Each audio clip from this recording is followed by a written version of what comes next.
Hey, church family, we're taking a look at the French Reformation. In times like these, I think it's important to learn the lessons of why the French Reformation never took off. It had a strong start in France, and there were reasons that people like John Calvin and William Farel were drawn to it. But there's reasons why, in the end, France rejected the French Reformation. And there's some lessons in here for us in times like these, and we're going to talk about it. But before I do, I want to kind of set it up this way. This is an interesting chapter for me because I have personal heritage from the French. My middle name is Rutan, and I come from a French line of Huguenots.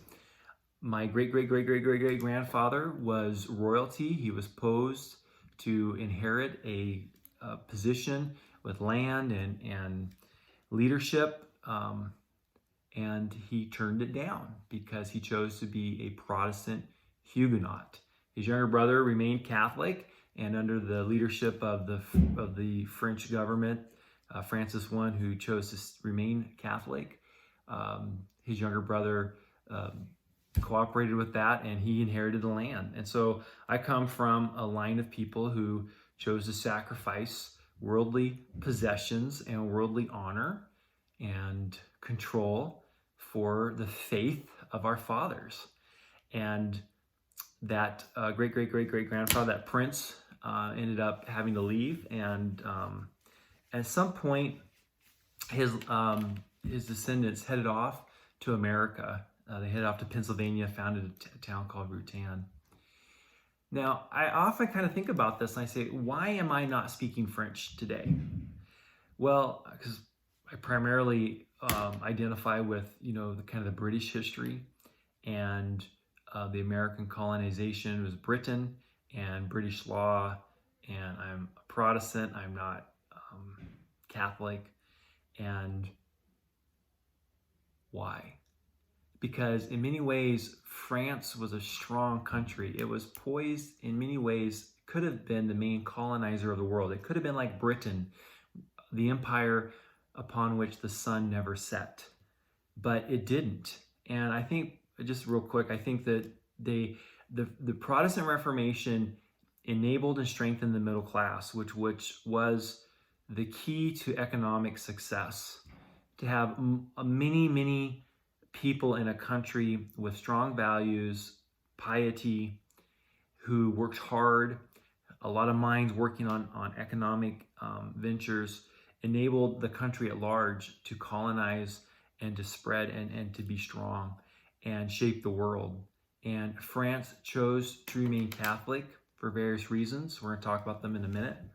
And they chose to be a nation that shifted more and more to a disparity between the super rich and the super poor, to the point that they had a French Revolution, and 250 years later, after they rejected the French Reformation, and they exchanged the papal faith for the atheistic faith, and from one faith monopoly to the next, and it was devastating for the country. And they did colonize a lot in the world, but I think they could have been a lot better if they had chosen the principles of the Protestant Reformation.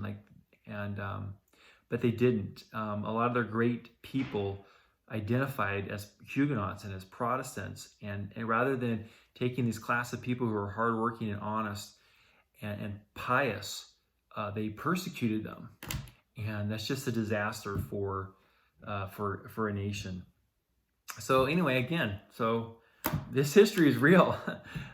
This affected our world and our heritage, our ancestors. So here's the story. Germany is the Protestant Reformation is being attacked on multiple sides, but it has a foothold in Germany. Germany was less centralized than France. France's king, Francis I, was not sure. He was kind of open. He really valued learning, and he wasn't sure about the Protestant Reformation. And there was William Farel, who was really kind of like the Martin Luther of France. And he was working hard. One day, this is really sad. This is, I think, the lesson for us to learn, is how bold a move do we make in our witnessing? Because in the French Reformation, there was this day where some of the French reformers were really upset at the slow pace of adoption by France of the Reformation. And they decided that they were going to do kind of a blitz campaign where they just went out and they attached placards, or kind of like posters, so to speak, on all these doors. And it says here, by some secret hand, whether indiscreet friend or wily foe is never known, one of these placards was attached to the door of the king's private chamber. Okay, this wasn't on the gate to the palace. This was on his bedroom door. The monarch was filled with horror. In this paper, superstitions that had received the veneration of ages were attacked with an unsparing hand. So somebody came in close to the king, and with unsparing hands. So I mean, they attacked the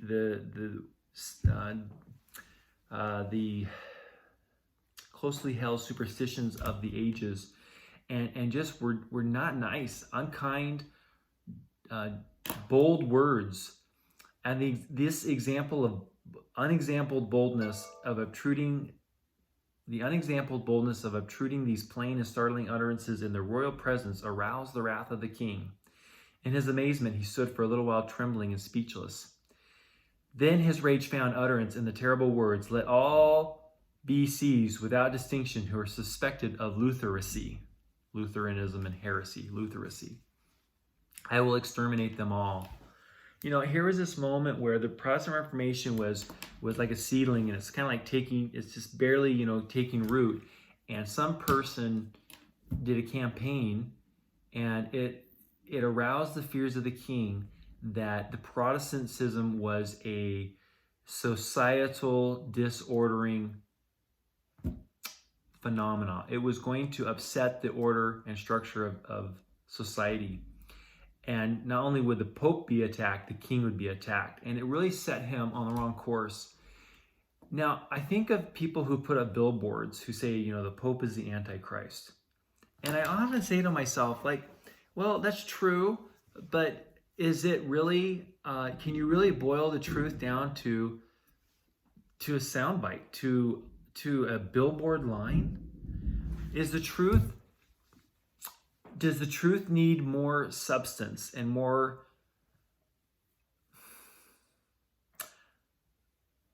accompanying understanding than just what a billboard can supply? And absolutely, I think it does. Because in this case, it really backfired. And the king was now threw himself into the Catholic cause against Protestantism. And later on, he even participated in a campaign where they went door to door, and they threatened one of the Protestants who knew who was who, and they took these Protestants out of their homes and they killed them.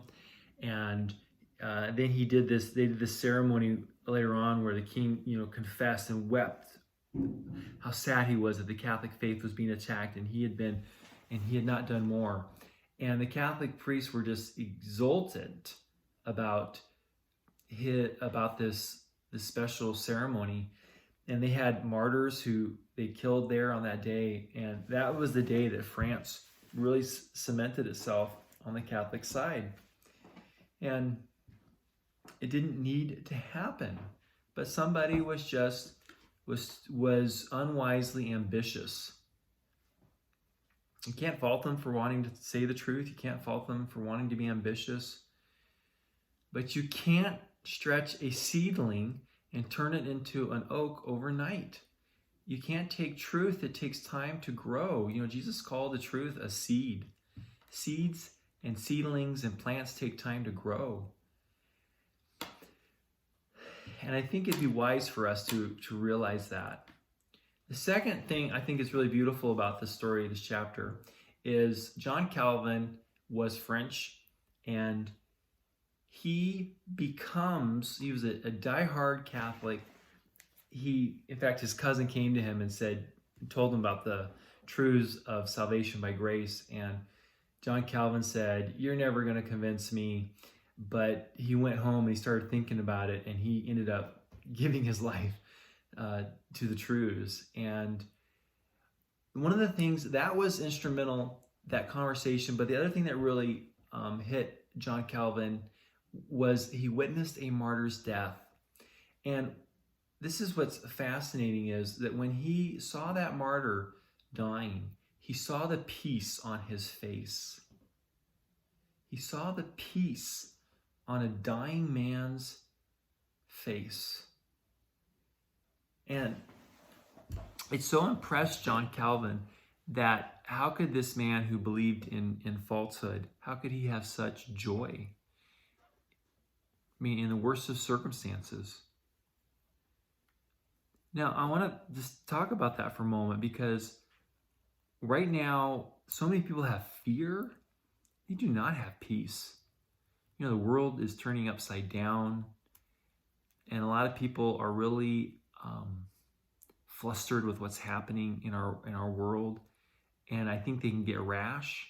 I think they can move in thinking they're doing God's work. And I think for me, I want to tell you, the thing that will, if you want to fight for your rights, it's very American, absolutely American. But if you want to win people to the gospel, it will be not because you have a bold, rash campaign. It will be because you have a peace and joy that they cannot understand, that circumstances do not explain.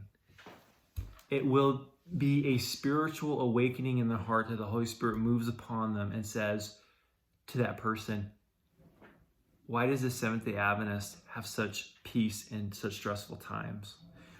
Somebody was just telling me the other day how they were writing with their work partners, and as they were talking about all this shelter in place in government and COVID-19, one of our members said, "Oh, this is exciting." And they're like, the other the non-Adventists were like, "How can you be excited about this?" And he said, "Well, it just means the Lord's coming soon." And it started a great conversation. And there's a joy, there's an excitement, there's a peace that we have because we know these things. That wins people. That says something. Because in troubling times, people want to have a joy and peace that the world cannot give.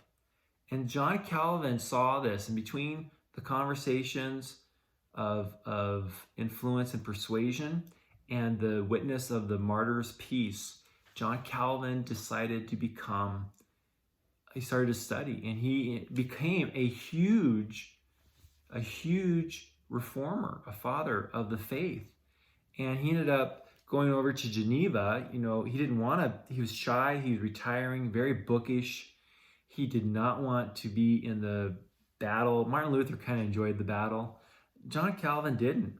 And he's traveling, he's running from France, heading to Germany, and he stops in Geneva where William Farel tells him, "God wants you here," and puts the fear of God in Calvin so much that Calvin's like, "Yeah, I knew I couldn't leave." And he works in Geneva, and he converts Geneva from a very worldly, self-centered group into a very strong, spiritual, pious people. And it becomes a lighthouse of Europe. It becomes a place where John Knox would learn. It becomes a place where there's peace, and there's societal order, and there's a credible witness to what the Protestant truths could do to help a group of people become pious and worthy of following. Their example is worthy of following, righteous. And what the Protestant Reformation would have been without John Calvin and Geneva as a center point of witness and evangelism, we don't know. And again, it didn't happen because someone rashly threw up a billboard. It happened because He saw people who had a joy and a peace. And so I think in times like these, as everyone's worked up over, when are we going to come back to church and what's the government going to do and this and that, is to remember, and again, if you want to fight for your rights, that's very American. But if you want to witness for Jesus in a spiritual way, it's going to be because you have a peace and a joy that no one can understand except as given by God, a supernatural thing. I'm not saying we shouldn't fight for our rights, but I am saying that there are a lot of people who fight for their rights who aren't Christian, who are, but to be a real Christian and witness and draw people to the Lord, not just to, the concept of freedom and fighting for your rights. If you really want to draw people to the Lord, it's going to be because of the peace and joy that they see in your life. And let's do it. Let's have that peace and that joy. And let's surrender our lives to the Lord and say, Lord, even if the government falls apart and even if persecution comes, even if everything that we imagine for the worst happens, I'll still have Jesus. You can't take that away from me. Fire can't burn it. Water can't drown it. People can't isolate it from me. It's mine in my heart. And that is an anchor that you can hold on to. And that's more important than rights. It's more important than anything else. So don't lose that peace. Don't lose that joy.